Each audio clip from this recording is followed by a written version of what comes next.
Welcome to iCabbi's Fleet Beat. No Sinead for this one. She's happily on maternity leave. So I'm back in the hot seat.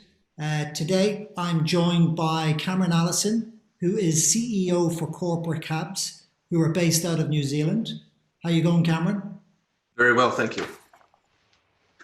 Good to see you. I noticed that you've got a bit of sun on your face, which we are all pining for over here in the Northern Hemisphere. What's the weather like today? It is beautiful today. It's a mid-summer's day. It's lovely. It's a Friday morning, and I'm sort of looking forward to the end of the day, to be perfectly honest with you. Fantastic. Well, it's bleak here. It's freezing cold. It's dark. It's 7:30. It's kind of miserable over here, but I'm glad you've got a bit of sunshine there and you're closer to the weekend. So I've been really keen to have you guys on our Fleet Beat series. Primarily because you were in New Zealand, and New Zealand is actually having music festivals right now and is actually not suffering from this sort of term that we are all suffering from, which is the new normal, living under COVID. You guys have got people traveling around, businesses is happening. You may not have all the tourists that you used to have, but generally speaking, life is returning back to normal. And another really interesting bit about you guys is that you switched to iCabbi right at the start of COVID. Pretty much, I think it was in June. And in essence, because you're in New Zealand and because everybody was in lockdown, I don't think you've actually met anybody from iCabbi. That's right. Yeah, exactly. Yeah, and I know that our Australian resellers, TNS, were involved in the deal as well. So Stuart and Michael as well. So can you start us off by giving us a little bit of background on corporate and maybe then talk to the impact that COVID had on your business last year? Yeah, sure. Corporate has been an operator in New Zealand for 30 plus years. It's always focused on the premium end of the market. As the name suggests, we focus primarily on the corporate sector, including a lot of government agencies. It's a very well recognised brand within New Zealand and has been for a long time. Arguably one of the most recognised taxi operators in New Zealand. Prior to COVID, I'd only just started. I'd been with the business for only a matter of a few months. So I was just getting my feet under the desk. And I think we knew as a business that we needed to make some change anyway. So we were starting to look at options for a dispatch system. And then obviously COVID presented itself. And I guess what it really did for us, it just accelerated the need for us to make change. So out of necessity, we moved as fast as we possibly could. The impact of COVID to us is we essentially went down to zero revenue. I think we were doing 1.2% at best of the same period prior year through our lockdown. So our lockdown was very much a lockdown. People weren't moving around, people weren't leaving their homes. Essential workers were limited to those in education, healthcare, and anyone who worked at a supermarket. But I guess, so for us, it was a concerning time because we didn't know what it was going to look like going forward. I think in some ways, New Zealanders took it very seriously. And in hindsight, we're happy that is the case because now we operate, as you've rightly pointed out, in a market that is not dissimilar to what it was before. And so for the 6-week lockdown period, things were pretty grim for us in terms of revenue and turnover. And we were thinking about our immediate team members, but also our fleet of owner-operated drivers in terms of whether they could sustain that period. And thankfully, we were able to, and we've come out the other side. And you mentioned you had your own system, if I recall. You developed an in-house platform. Yeah. So we had an in-house platform here that we'd been running for a number of years. And in terms of dispatching work and servicing our customers, it did what a system needed to do, but we had some real limitations. I think, the evolution of the rideshare industry had changed customers' expectations. And prior to coming to corporate cabs, I'd been a customer of corporate cabs. And I would say, and I still say, sort of hand on heart, our in-car experience is the best in New Zealand. So once you're in the vehicle, there is no one who does it better than us and our drivers. But our pre and post journey experience, there was room for improvement there. And as I say, I think booking platforms and the way in which we interact with our customers after their journey, we essentially had none of that available under the old platform.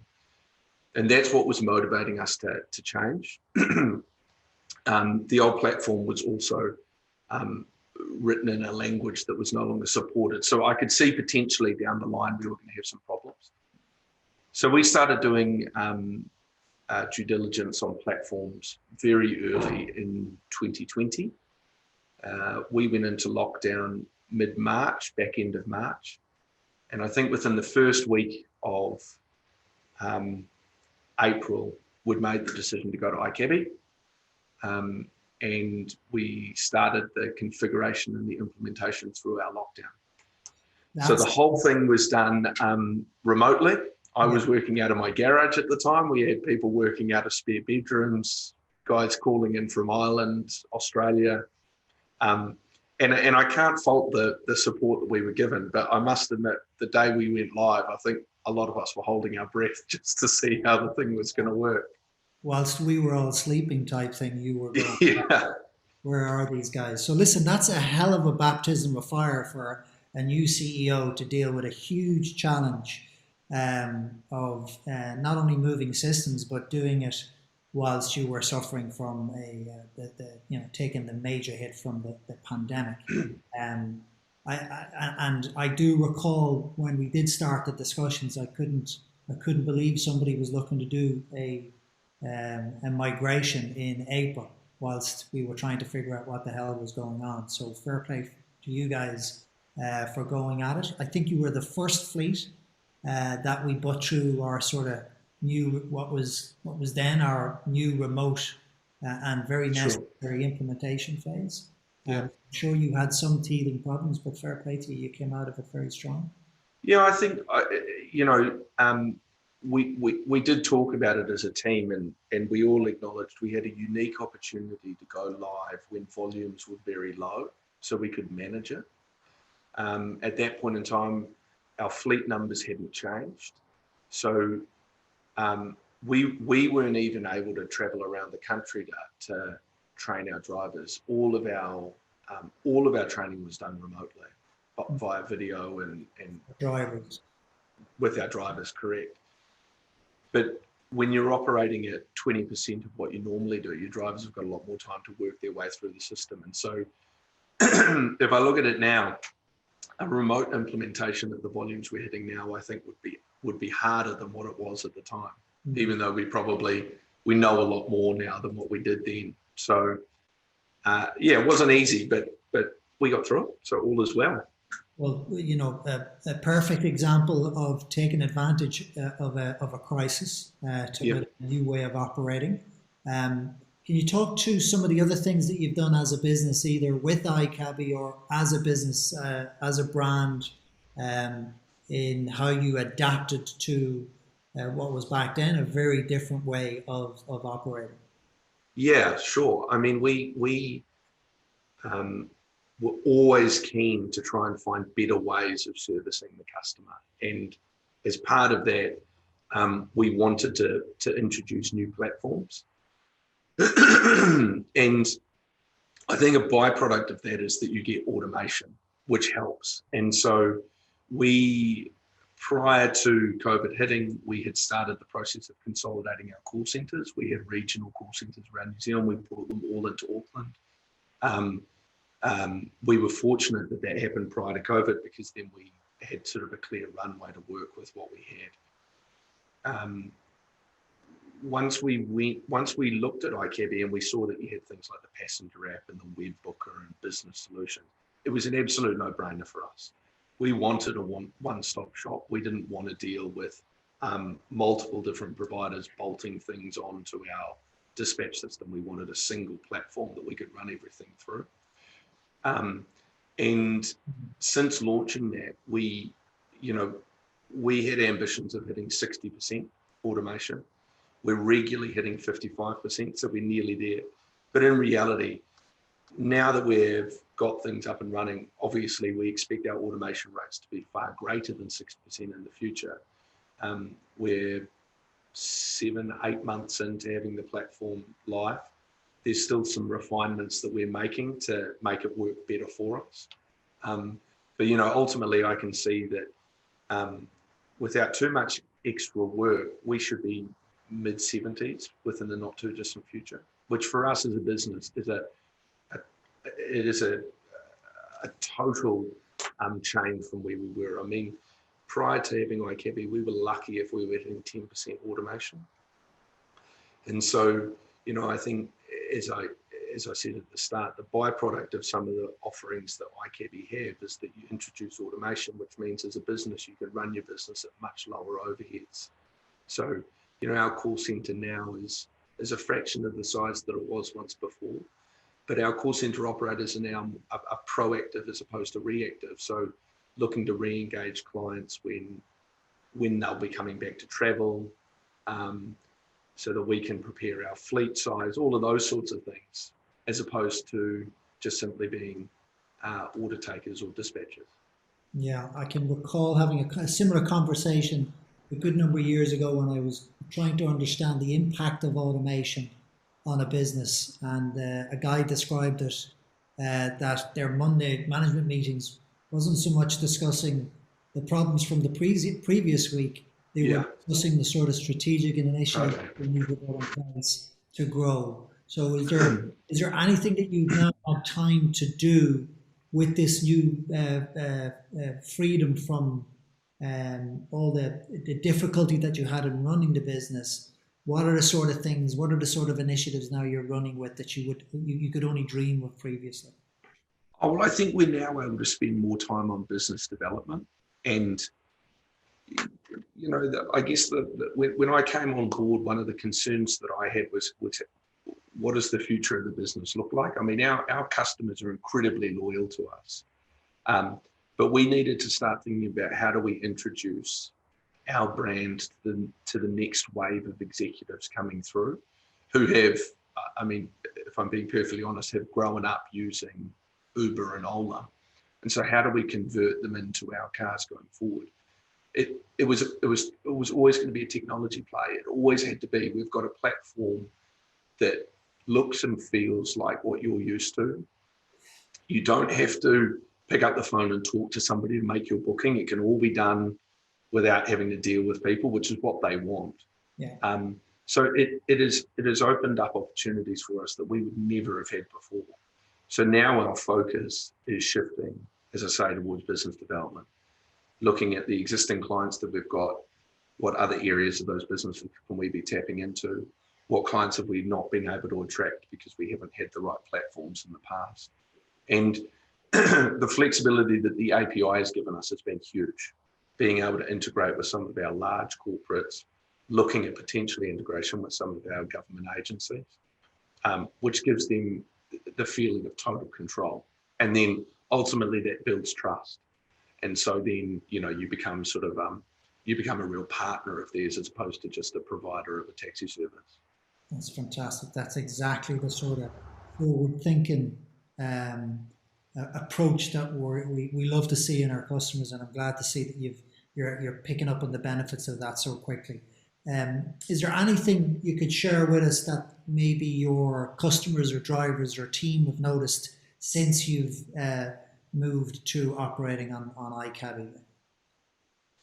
I think our business model is shifting, and so our business was primarily pre-book, and still is, to be fair, but there is definitely a shift to what we refer to as straight away bookings. And I think that's largely driven by the fact that more and more people are using the app to make bookings. So they don't feel, they're not bound by a constraint around a taxi booking that they must finish a meeting by a certain time. They've got the freedom to do what they need to do and then make their booking when it suits them. So I think there's pros and cons to that. The upside is we are totally customer focused, which is what we always wanted to be. I think for our drivers, for them, they're having to adapt. They liked to see a book of jobs where they could see what was coming up.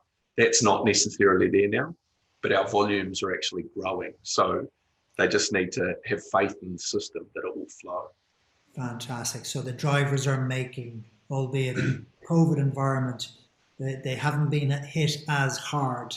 They're making money. Yep. Fantastic. Yep. Customers are noticing, like, flexibility is key, control is key. Uber, when they came into the market, they had that magic button that said, press this, you'll get a taxi, and you can see it's on its way. So genuine promise. You now have that.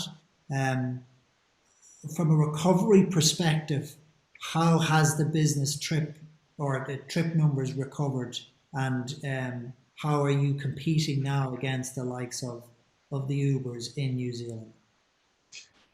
Yeah, so from a trip number perspective, it has been steady. So we obviously went into lockdown. We essentially went to zero for a 6-week period, and it was a very slow climb out after the first lockdown that we had. I think the general public were nervous about travelling. Then we were starting to hit sort of some reasonable numbers, and Auckland went back into a lockdown for 3 weeks in August. Auckland makes up a third of New Zealand's population, so essentially the country ground to a halt again. The recovery out of lockdown 2 was much faster. I think people were at peace with what we were dealing with. We knew that if we were going to be pulsing in and out of lockdowns, they weren't going to be 3 or 4 months at a time. They were going to be short, sharp, and then we had to get back to business because, people have to do what they need to do. We, over the course of 2020 calendar year, the only month we had with uninterrupted trade was November. And November numbers were reasonable. We were probably getting up to around 70% of what we did in November the prior year. Without international travel, that's a great result for us, a fantastic result. In fact, if we overlaid the international market on top of that, as a business, we would have grown. And so I think, we're taking great confidence in the fact that if we can maintain those sorts of levels and continue to grow, then when the borders do open, which that is only a matter of time, we will be a much bigger business than what we were before going into this. I think in terms of where has that business come from, I think without question it's come from the rideshare industry. Corporate cabs and the taxi industry is viewed as a safer bet than rideshare. Particularly in New Zealand, the industry is essentially being deregulated. And so there are some really concerning trends coming out of the rideshare industry at the moment. And that is slowly starting to become common knowledge amongst the public. And I think public are concerned about safety, but they're also concerned about, security and cleanliness and all of those sorts of things. And when there isn't the same level of accountability within the rideshare industry as there is within the taxi industry,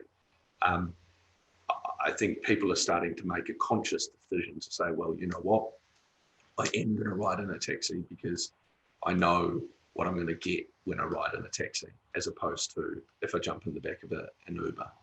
Very good. It's whilst it is a technology play, the business brand, the taxi brand, you guys have the customers. It's about delivering a product to that new customer base that wants a technology solution as well.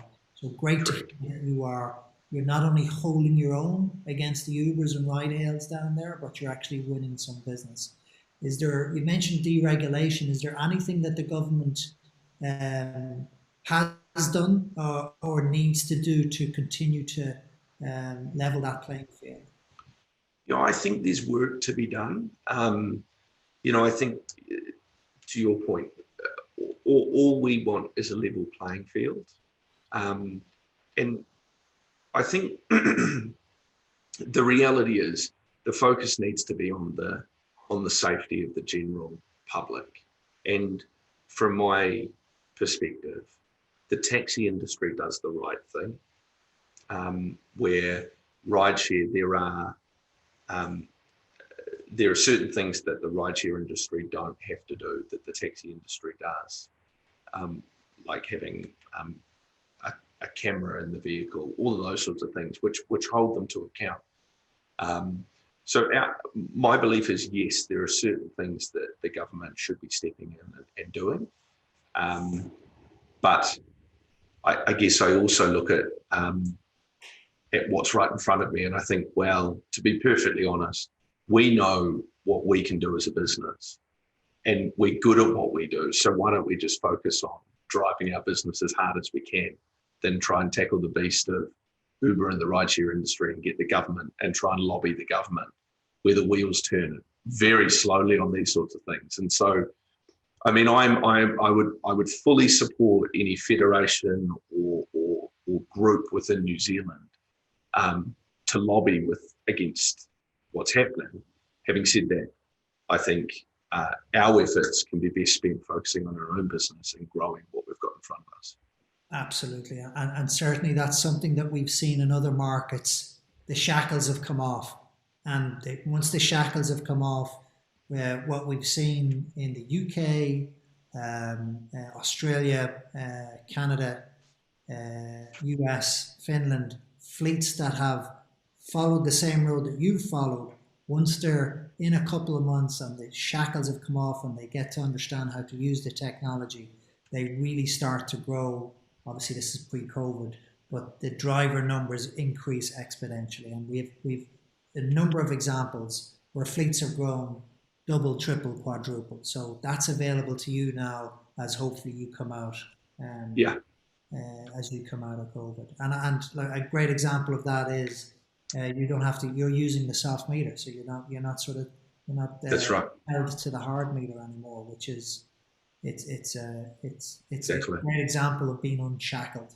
It's poor Yep. tech. It's 80s tech basically. So great to see. Yeah. Yeah.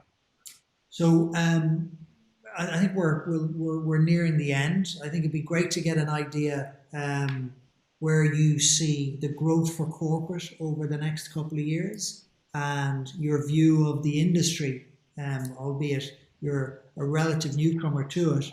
You've had that baptism of fire over the last 18 months. But what's your view of where this industry is going over the next couple of years? Sure. So I think, pardon me, specific to corporate, we believe that we have a responsibility to listen to what our customers are looking for, and for us, that is definitely electric vehicles at some point in time. Dealing with large corporates and government agencies, but I think even just the general population now knows so much more about the impacts of electric vehicles. So we're looking seriously at what we can do in that space. And that may mean a totally new fleet for us, which would be exciting. And that would further sort of dip our toe into the pool that operate within that rideshare industry, which are primarily driving around in hybrid vehicles.